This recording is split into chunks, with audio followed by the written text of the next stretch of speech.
Tanah berapa? 150, 170, 200. Ada duit kan nak beli cash? Orang macam kita tak ada. Last kali buat loan. Kereta ustaz, loan. Motor besar CBR 250, loan. Kalau selipar Jepun Seng Heng tu RM10 boleh buat loan sekupang seminggu pun buat loan lagi. Loan saja-saja. Seolah-olah dia nak cengkam kita dengan sistem keuangan ini, seolah-olah kita ni berhutang sampai ke mati. Betul. Kadang-kadang rumah tu baru pencen. Lepas pencen tu baru habis bayar. Pencen lah ni 60, 63 mati dah. Baru habis 3 tahun lepas bayar hutang mati dah. Seolah-olah dia cengkam sistem kewangan hari ni, nak suruh kita berhutang. Dia cekik tenaga kita, dia cekik peluh kita. Dia duk bilang untung. Hutang 150, bayar 300.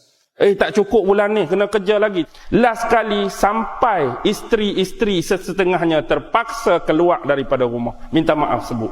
Pasal apa? Sebab keinginan yang Dajjal tunjuk. Orang lain pakai kereta bang, kita takkan nak pakai kereta buruk. Last kali bayar down payment wios. Tak dan, abang rasa tak dan dah, wios nak bayar bulan-bulan. Hang duk rumah ni kena start kerja dah ni. Isteri yang elok-elok asal duk rumah mula terpaksa keluar. Bila keluar, macam-macam boleh jadi. Fitnah hari ni macam-macam ada. Bukan nak bersangka buruk dengan isteri yang keluar bekerja. Tapi faham sendirilah, bila muamalah tu jantan.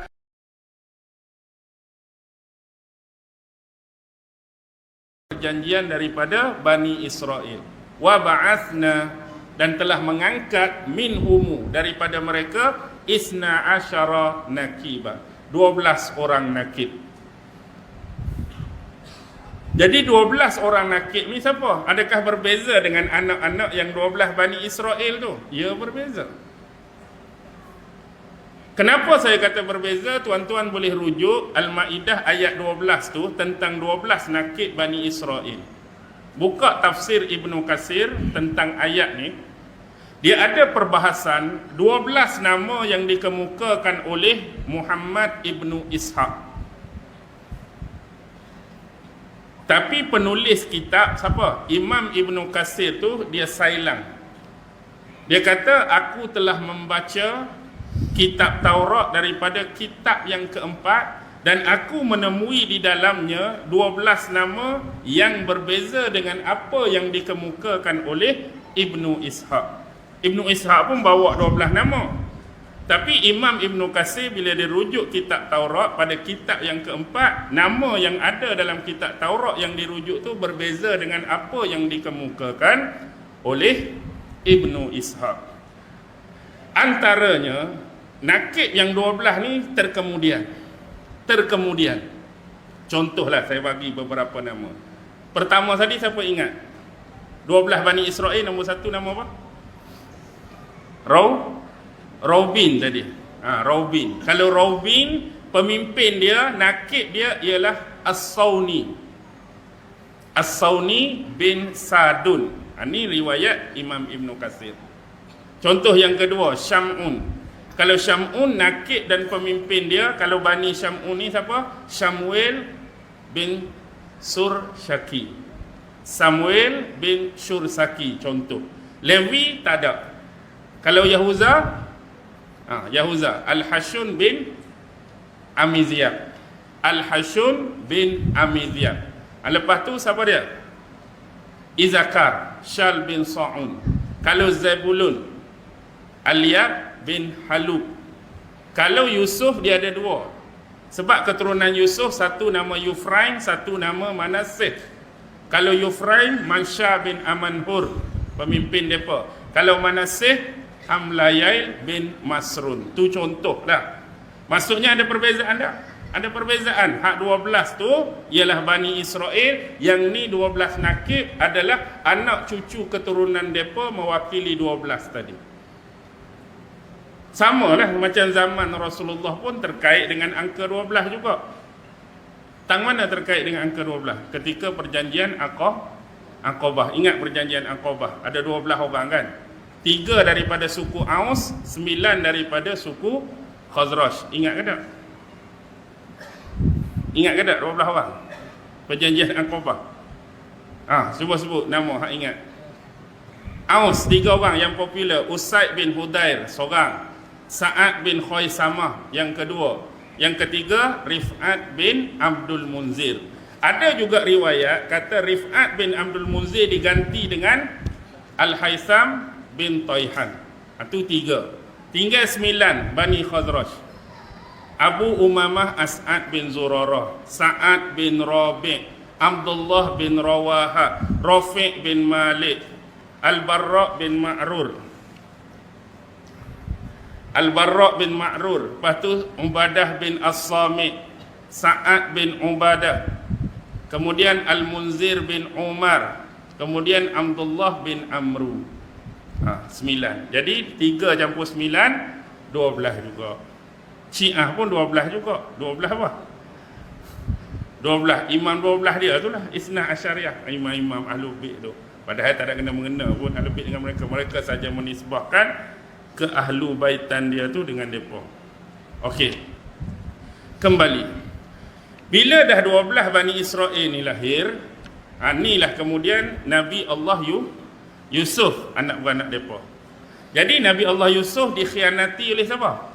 Saudara-saudara mereka, kerana mereka tak puas hati seolah-olah Nabi Allah Yaqub melimpahkan kasih, sayang dan kecintaan kepada Yusuf. Jadi mereka rancang, mereka melakukan pengkhianatan, komplot. Bahasa hari ni kita sebut konspirasi, itu konspirasi lah tu. Okey, rancang pergi mana? Pergi bawa adik main lah kononnya. Kemudian akibat lalai, adik ni dimakan oleh apa? Dimakan oleh serigala. Bawa balik baju Yusuf yang berdarah. Okey. Kemudian adik dia ni sebenarnya dia buh kat mana? Dia buh dalam perigi, tapi dia tunggu nak tengok apa yang terjadi. Ada riwayat menyebut batu hak tempat Nabi Yusuf duduk tu disebut batu Raghufa dalam tafsir. Nama batu. Sebab bila dia jatuh tu dia ada batu kat tengah telaga. Jadi Nabi Yusuf duduk situ.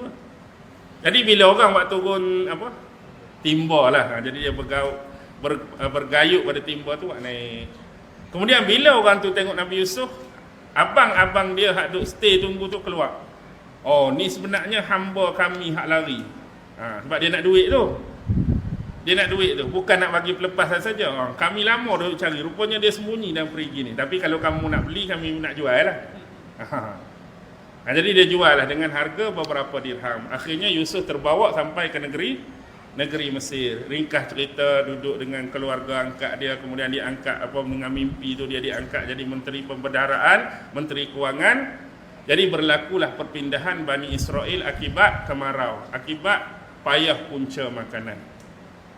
Jadi ringkas cerita lah ni senang. Semua keluarga Bani Israel berpindah ke bumi Mesir. Jadi duduklah di bumi Mesir dalam tempoh yang lama. Akhirnya sampai pada zaman Nabi Musa.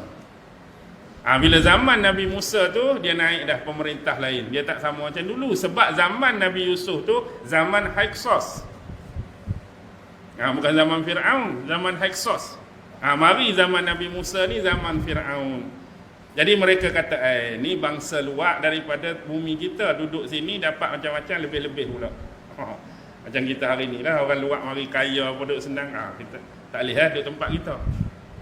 Jadi akhirnya jadi apa? Jadi kuli, jadi hamba. Yang lebih parah, bila anak-anak lelaki mereka dibunuh hidup-hidup. Akhirnya Nabi Musa dan Nabi Harun telah membebaskan melalui pertolongan Allah. Dia panjanglah cerita dia tu. Nak keluar pun payah. Sebab nak keluar kena cari apa dulu? Malam yang mereka nak keluar, nak lari tu, kena cari apa dulu? Sesat tu. Malam tu sesat. Nak pergi kot tu tak kena, nak pergi kot ni tak kena, nak pergi kot ni tak kena. Barulah ada orang tua di kalangan mereka peringatkan bahawa dulu kita pernah ada perjanjian. Perjanjian dengan siapa? Perjanjian dengan Nabi Yusuf. Zaman Nabi Yusuf dulu, kita dah janji masuk ke bumi Mesir sama-sama. Kalau kita nak keluar pun, keluar sama-sama. Keluar sama-sama. Bila keluar sama-sama tu, apa yang tertinggal? Nabi Yusuf yang tertinggal. Sekarang kita kena cari makam Nabi Yusuf, korek balik, bawa Nabi Yusuf tu sekali dengan kita keluar. Tapi masalahnya dah zaman berlalu, tak ada siapa tahu pun di mana makam Nabi Yusuf yang sebenar. Akhirnya ada seorang tua. Ada seorang tua tahu, tapi dia tak mau habaq. Oh, Diman punya. Dia kata, boleh tak kamu berjanji dengan aku untuk aku habaq? Dia minta apa dengan Nabi Musa? Dia minta kalau aku bagi tahu, aku nak menjadi jiran kamu di syurga kelak. Besar permintaan dia tu. Tapi padanlah dengan dia seorang tahu tu. Tuan-tuan tahu tak yang jadi Nabi Muhammad nak cerita kisah ni sebab apa?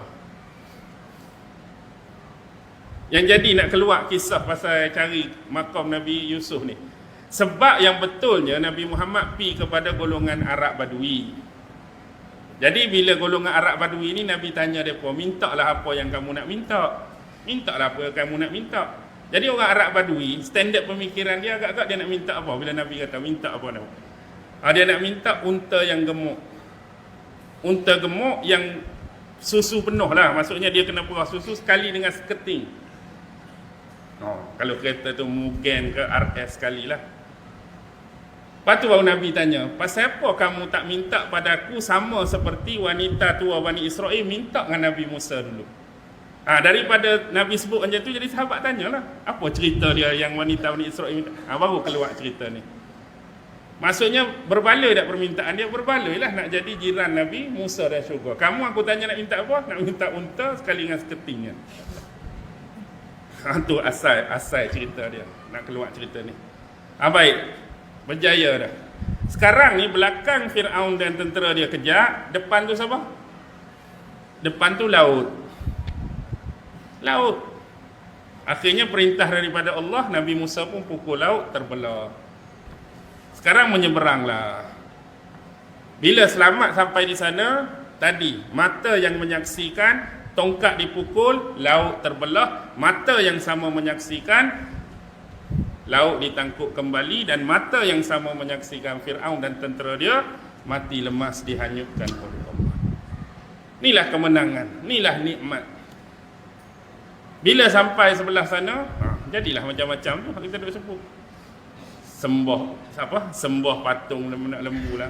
Sampai satu kawasan yang mereka lalu tu, ada riwayat menyebut ada orang sembah berhala. Dia boleh minta pada Nabi Musa buat satu berhala nak sembah juga.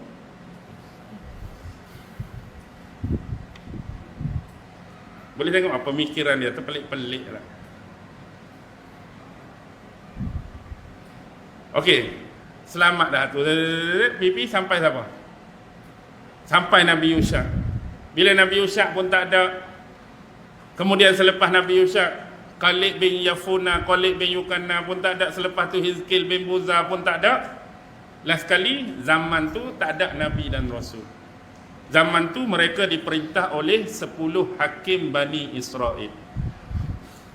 Cari dalam kitab para hakim. Taurat, kitab para hakim tu ada bukan 10, 12. Nombor 12 ni cukup sinonim. Siapa 12 para hakim Bani Israel? Pernah dengar tak para hakim ni? Tak pernah dengar. Nombor 1 nama dia Otniel, 2 Ehud, 3 Samgar, 4 satu-satunya hakim wanita Deborah, dengan pembantu dia, panglima perang dia nama Barak. Yang kelima Gideon, diganti hujung-hujung dengan Abimelech. Kemudian yang ke-6 Tola, yang ke-7 Yair, yang 8 Yefta, 9 Ebzon, 10 Ebzon Elam, kemudian Abdon, Simpson. Simpson tu pun tak tahulah Simpson lain ke, Simpson merujuk kepada Nabi Samson, Nabi Syamun. Nabi Syamun yang kuat tu lah, yang gagah tu. Wallahu alam lah, Simpson Syamun tu merujuk kepada hak tu ke nama lain. Nabi Samson tu hak lain. Habis zaman tu, di hujung-hujung tu, dia biasa keturunan para nabi mereka ni lahir daripada keturunan mana? Levi. Keturunan Levi tu melahirkan para nabi. Nabi Musa Levi, Nabi Harun Levi. Kalau raja-raja, keturunan Yahuza, macam Nabi Daud Yahuza, Nabi Sulaiman Yahuza. Okey, biarlah di situ. Di hujung pemerintahan hakim 12 tu, di situlah lahirnya Nabi Samuel. Nabi Samuel. Kalau Arab Samuel, Shin Mim Waw Ya Lam, Samuel. Nabi Samuel ni sisa terakhir Nabi daripada keturunan Bani Lewi. Ada dua yang dia pegang. Tongkat Nabi Musa dengan tanduk yang mereka, tanduk tu sebenarnya, tanduk dalam tu mereka isi minyak suci. Tujuan minyak suci ni, siapa-siapa yang dilantik jadi raja ke pemimpin Bani Israel, mereka akan ambil minyak tu, lumurkan pada hari penabalan dia jadi pemimpin ataupun raja. Jadi mereka ni duk mengadu lah. Pada masa tu siapa duk serang mereka? Jalut. Ni dia keluar hujung surah Baqarah tu, Jalut. Jalut serang Bani Israel, banyak dah tanah-tanah yang dirampas. Jadi mereka pergi jumpa Nabi Samuel, minta Nabi Samuel mengangkat seorang raja, angkat seorang pemimpin, yang mana mereka bersedia berkorban, duduk di belakang raja dan pemimpin ni berperang nak lawan Jalut konon-kononnya. Jadi Nabi Samuel pun betul ke hampa ni? Bukan aku tak kenal hampa ni lagu mana, sejarah hampa ni. Hak perang dulu pun takut nak masuk sampai kena sesak 40 tahun. Ni betul ke nak berperang ni? Betul. Bila betul, maka satu ketika siapa hak nak lawan Jalut? Terkenal Jalut dengan Tolut. Tolut kalau dalam Taurat dia sebut Sul, S-A-U-L. Sul tu merujuk kepada Tolut lah. Bukan pula buka Sul. Siapa pula Sul ni? Sul tu siapa? Tolut. Sebab nama berubah kan macam tadi, Isaac. Satu hak jauh nama Nabi ni, Nabi Syuaib. Agak-agak apa? Kalau dalam Latin ni, Nabi Syuaib. Kalau lain dekat-dekat, Ibrahim, Abraham. Ishak, Isaac. Ismail, Yakub apa? Jacob. Dekat-dekat. Kalau Nabi Syuaib, Syuaib apa? Syuaib. Hak tu terlampau jauh. Dia dekat dengan, bukan nak menghina ya, dia dekat dengan nama minyak pelincir. Jethro. Jethro tu adalah Nabi Syuaib. Jethro. Jauh kan? Jauh. Dan kalau Nabi Yunus,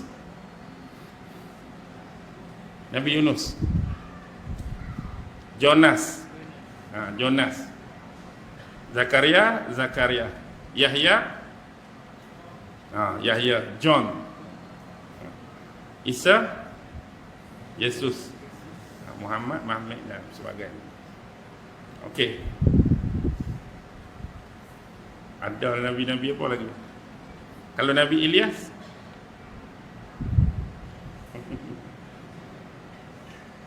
Nabi Ilyas tu bukan nama dekat-dekat, nama-nama lebih kurang Nabi Syuaib. Okey, kembali. Dan akhirnya lantik Tolut. Tolut ni siapa? Tolut ni adalah, dia macam Ahmad Al-Baq. Apa dia pekerjaan Ahmad Al-Baq? Jaga kambing. Satu hari pun lebih kurang sama, seekor anak kambing dia hilang.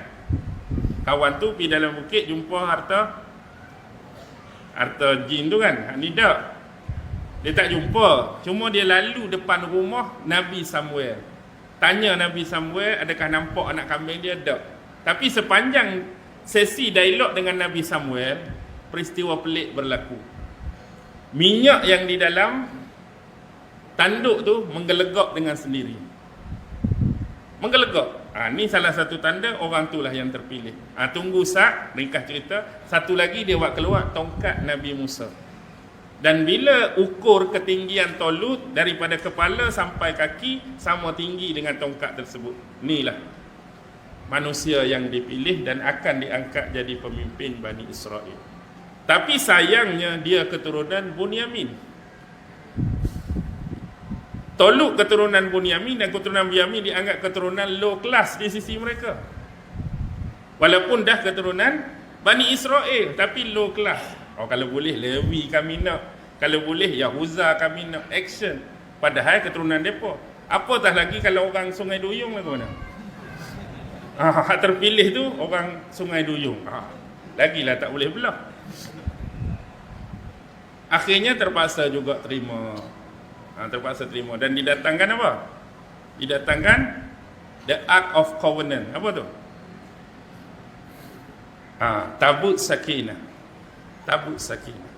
Okey, perang. Dalam tentera tu Allah nak filter, Allah nak saring. Kan nanti berjalan tengah panas, dah akan tekak, akan dahaga, tekak, akan haus, kamu akan jumpa sebatang sungai. Tapi tak ada seorang pun diberikan izin kebenaran untuk minum air sungai itu. Jadi bila hak puluh-puluh ribu tadi